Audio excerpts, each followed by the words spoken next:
नमस्कार साथियों, आप सभी का स्वागत है हमारे YouTube चैनल राज लीगल ऐड में। और हम आज चर्चा करेंगे सीआरपीसी की धारा 82, 83 की और 84 की प्रोसीडिंग। तो सीआरपीसी की धारा 82, 83 और 84 में उद्घोषणा और कुर्की से संबंधित प्रावधान दिए गए हैं, जिसके बारे में हम ब्रीफ्स में यहाँ बताते हैं। फिर इसके बाद हम विस्तार से इस पर चर्चा करेंगे। तो सबसे पहले जान लेते हैं क्या है 82, 83, 84 की कार्यवाही। तो ऐसे मामले में जहां किसी अभियुक्त व्यक्ति को गिरफ्तार करने के लिए वारंट जारी किया जा चुका है और विश्वास करने के ऐसे कारण उपस्थित हैं कि अभियुक्त या तो फरार हो चुका है अथवा वारंट का निष्पादन न होने के लिए अपने को छिपा रहा है, वहां न्यायालय एक लिखित उद्घोषणा प्रकाशित कर सकता है और ऐसे व्यक्ति से यह अपेक्षा कर सकता है कि वह उसके समक्ष हाजिर होगा। न्यायालय ऐसे व्यक्ति की संपत्ति भी कुर्क कर सकता है। यदि अभियुक्त न्यायालय के समक्ष उपस्थित नहीं होता तो कुर्की की गई संपत्ति राज्य सरकार के बयान के अधीन रहेगी और बेची भी जा सकती है। और यह प्रोसीडिंग धारा 82, 83 और 84 में की जाती है। तो सबसे पहले हम शुरू करते हैं धारा 82 क्या कहती है। तो सबसे पहले फरार व्यक्ति से संबंधित उद्घोषणा कब जारी की जा सकती है। तो दंड प्रक्रिया संहिता की धारा 82 फरार व्यक्ति के लिए उद्घोषणा से संबंधित है। फरार शब्द को दंड प्रक्रिया संहिता में परिभाषित नहीं किया गया है। करतारी बनाम उत्तर प्रदेश राज्य 1976 के मामले में उच्चतम न्यायालय ने फरार शब्द को परिभाषित करते हुए कहा कि फरार शब्द का अर्थ है छिप जाना। फरार व्यक्ति से तात्पर्य है कि अपने आप को छिपा लेना। आगे देखते हैं। जबकि विधिक प्रक्रिया से बचने के लिए कोई व्यक्ति अपने आवास से बाहर या अपने आवास में ही छिप जाता है तो उसे फरार कहा जाता है। यदि किसी न्यायालय को यह विश्वास करने का कारण है कि कोई व्यक्ति जिसके विरुद्ध गिरफ्तारी का वारंट जारी किया गया है फरार हो गया है या कुछ छिपा रहा है जिससे ऐसे वारंट का निष्पादन नहीं किया जा सकता, तो उद्घोषणा प्रकाशित कर सकता है।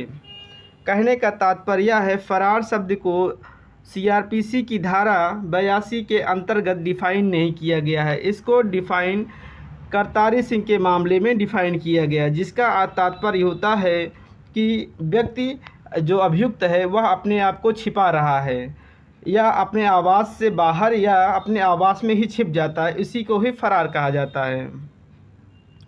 और अगर लगता है कि वारंट जारी करना है तो वहाँ पर न्यायालय वारंट का निष्पादन नहीं होने पर वहाँ उद्घोषणा प्रकाशित कर सकता है। फरार व्यक्ति के लिए ऐसा करना आवश्यक समझे तो वह कर सकता है।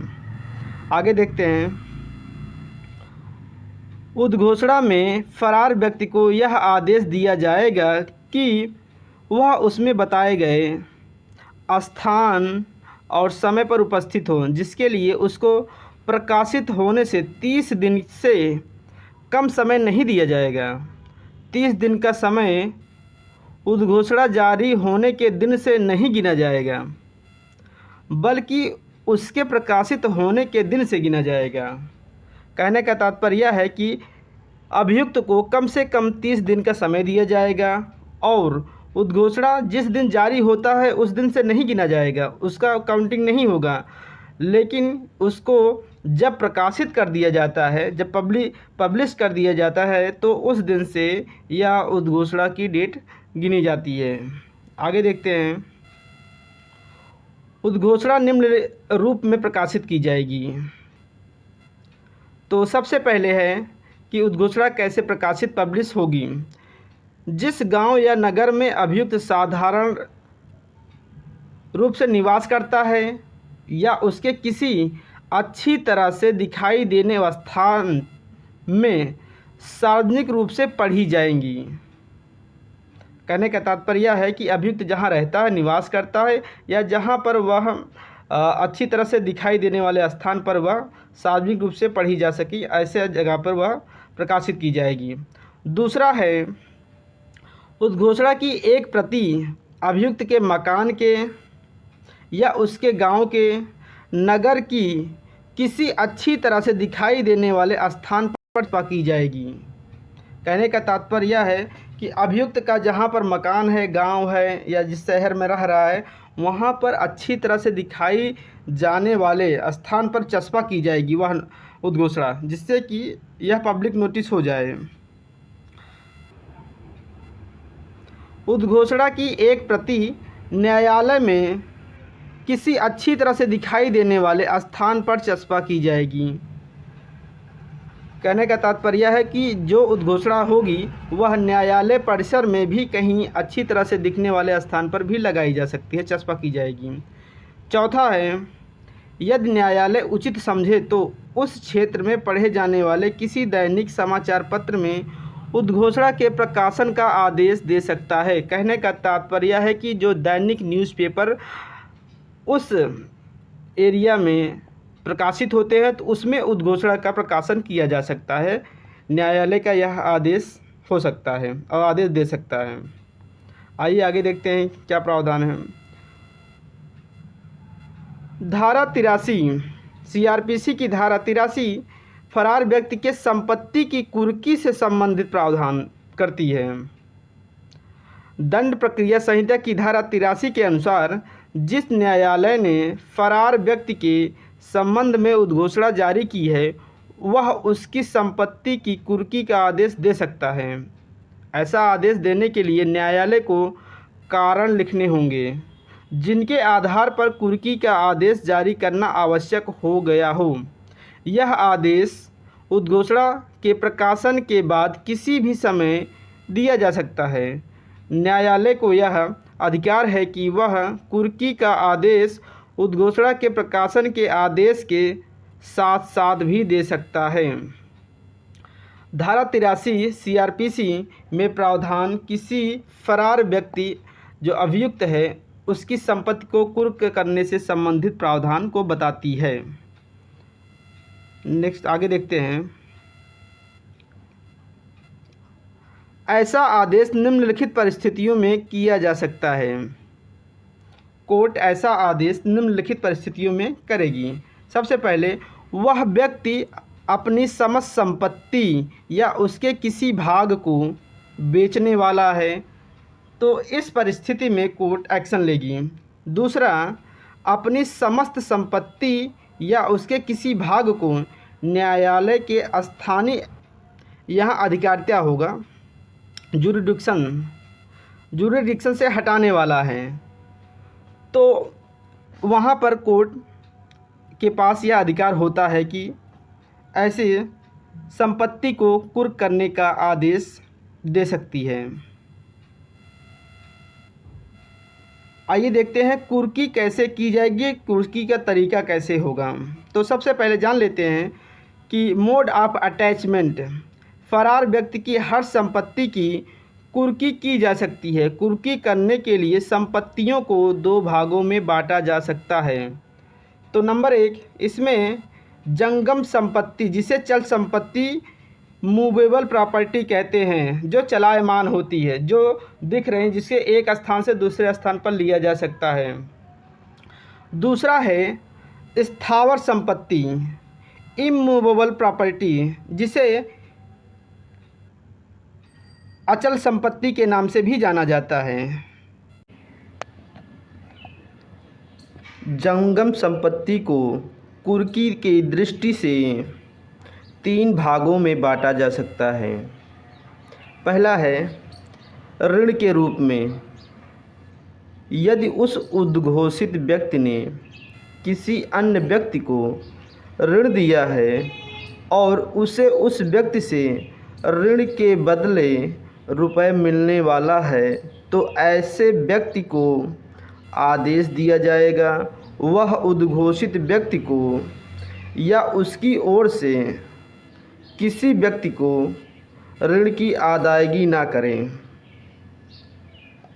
कहने का तात्पर्य है कि जब उद्घोषित व्यक्ति किसी व्यक्ति को ऋण देता है तो जो ऋण देने जिस व्यक्ति को दिया है उस ऋण लिए व्यक्ति को आदेश दिया जाता है कि उद्घोषित व्यक्ति को ऋण न चुकाए या उसकी तरफ से लेने वाले व्यक्ति को ऋण न दे, या कोर्ट का आदेश होता है।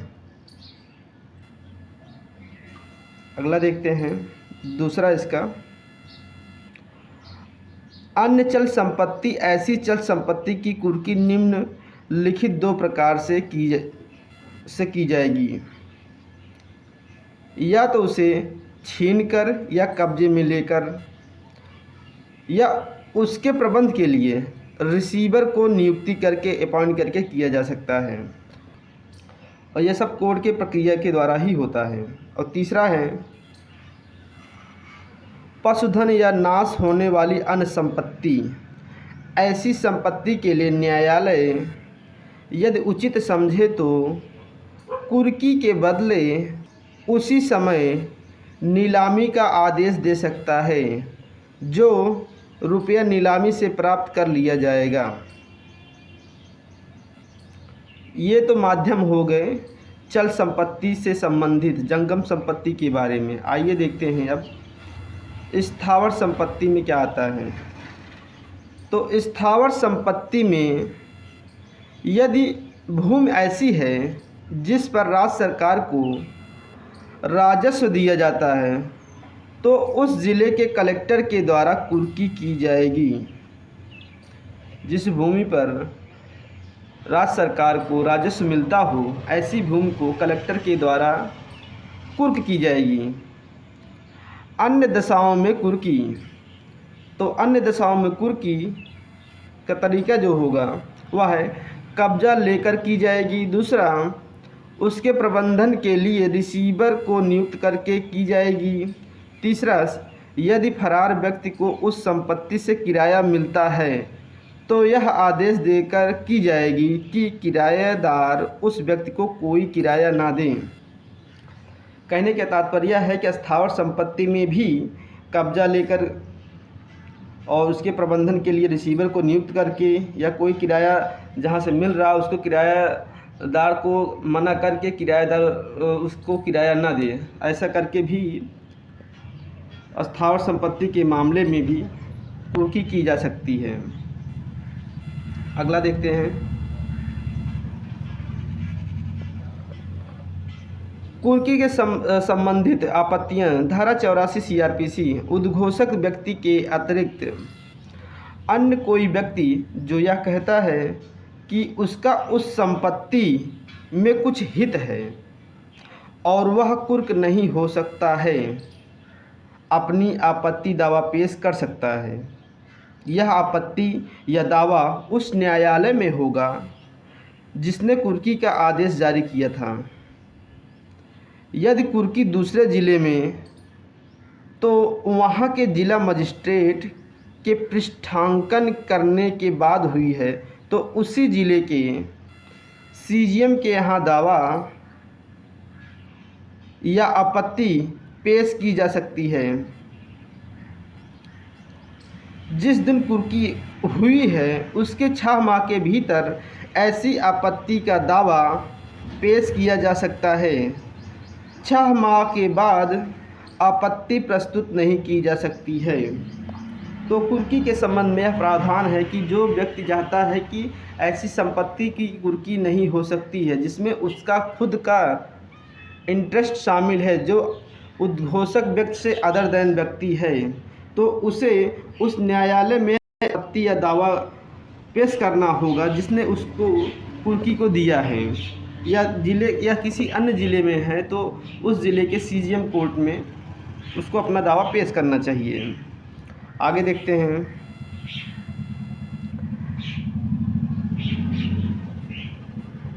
ऐसी आपत्ति और सभी साक्ष्य एविडेंस पर विचार करने के उपरांत न्यायालय जैसा उचित समझे आदेश पारित कर सकता है। अर्थात यदि वह चाहे तो आपत्ति या दावे को पूर्णतः या आंशिक नामंजूर कर सकता है। यदि आपत्ति या दावा करने वाला न्यायालय के निर्णय से संतुष्ट नहीं है तो निर्णय के 1 वर्ष के भीतर सक्षम न्यायालय में अपने हक को साबित करने के लिए दावा कर सकता है। सिविल न्यायालय के विनिश्चय के अनुसार कुर्की करने वाला न्यायालय आदेश जारी करेगा। यदि कोई दावा नहीं किया जाता है तो कुर्की करने वाला न्यायालय का आदेश अंतिम होगा। इस निर्णय के विरुद्ध उच्चतर न्यायालय में अपील करने का कोई उपबंध नहीं है, किंतु रिवीजन हो सकता है। वीडियो यहाँ पर हमारा उद्घोषणा से संबंधित और कुर्की और फरार व्यक्ति से संबंधित उपबंध के बारे में वीडियो था। वीडियो देखने के लिए आप सभी का धन्यवाद। जय हिंद, जय भारत।